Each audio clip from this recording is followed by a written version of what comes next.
Ассаламу алейкум. Бүгінгі видеода алдында осындай декоры бар футболканы тігетін боламыз.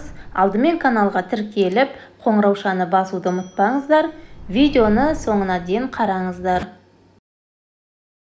Мен осындай футболкаға арналған трикотаж матасын пайдаланатын боламын. Жұмсақ, өте созылмалы және де дайын лекаламен тігетін боламын. Матамды екіге бүктеп, ұзындығына осылай лекаламды орналастырып аламын.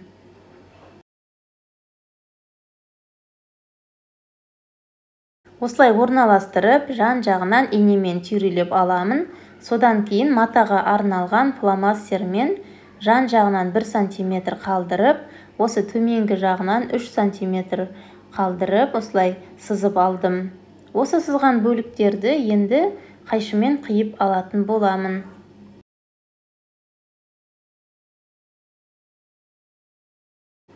Тура солай артқы бөлікті де инемен түйрелеп жан-жағынан. Содан кейін төменгі жақтан 3 см, қалған жанынан 1 см қалдырып, осылай сызып алдым. Осы сызған сызықтардың үстінен қиып алатын боламын. Осылай артқы бөлікпен алдыңғы бөлікті қиып алдым. Енді жеңді қиюға кірісемін. Осылай матамды екіге бүктеп, осы ұзындық жағына жеңді инемен түйрелеп орналастырып аламын. Содан кейін жан-жағынан 1 см қалдырып, осылай сызып алдым.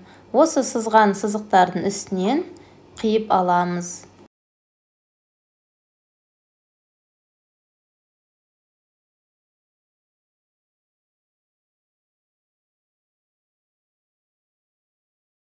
Мойын тұсынан төменге қарай өзіме керек жеңнің ұзындығын белгілеп, сол аралықтан артық жерін қиып алып тастаймыз. Жеңнің алдыңғы жағына осылай қайшымен кішкене қиып, белгі салып кетемін. Футболкамның ерекшелігі алдында осындай декоры болады.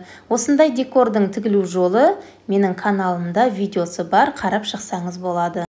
Енді футболкамызды тігетін боламыз. Алдымен артқы бойды осылай оң бетінен қойып, жеңіміздің осы артқы бөлігін оң бетін беттестіріп, футболкамызға жеңдерді қосып тігіп аламыз. Мен бірден оверлокта тігетін боламын. Егер сіздің оверлогыңыз болмаса, түзеу тігіспен тігіп, содан кейін зигзагпен тігіп шықсаңыз болады.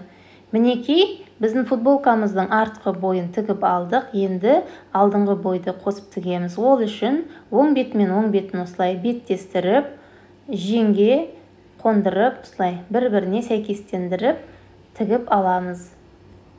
Достар, алдағы уақытта менің каналымнан қандай видеолар көргіңіз келеді, төменге пікірге қалдырып кетсеңіздер болады.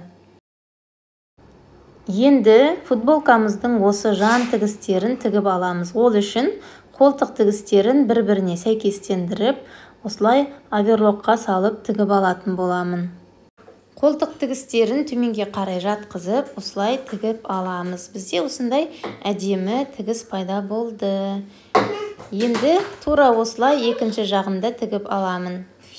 Футболкамыздың мойнын тігетін боламыз. Ол үшін осылай екіге бүктеп, осы аралықтың ұзындығын өлшеп аламыз. Осы шыққан санды екіге көбейтіп, 0,175-ге көбейтеміз. Ол біздің мойынға тағатын бейкамыздың ұзындығы болады. Сол ұзындықты алып, енін 5 см етіп, мен осылай ұзын лентамды қиып алдым. Енді осы екі жанын бір-біріне беттестіріп тігіп аламыз. Мойынның центрлерін тауып, осылай жағамызды инемен түйрелеп орналастырып аламыз.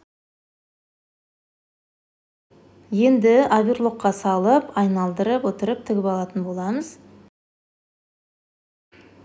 Осы жерде оверлок тігісін төменге қарай жатқызып, шетінен 0,1-0,2 аралықта осылай айналдырып, әдемі тігіс беретін боламын. Содан кейін футболкамыздың етегін және жеңін тігіп шығамыз. Мен оверлоктың тігісін төменге қарай жатқызып, шетінен осылай түзеу тігіспен тігіп шығатын боламын. Енді футболканың етегін 1,5 см қайырып сызып алып, содан кейін қос енемен осылай айналдырып тігіп аламын. Және жеңді де тура солай қайырып тігіп шықтым. Осымен біздің футболкамыз дайын. Егер менің видеом ұнаса, каналға тіркеліп, лайк басуды ұмытпаңыздар. Алдағы уақытта бұдан да басқа қызықты видеолармен бөлісетін боламын.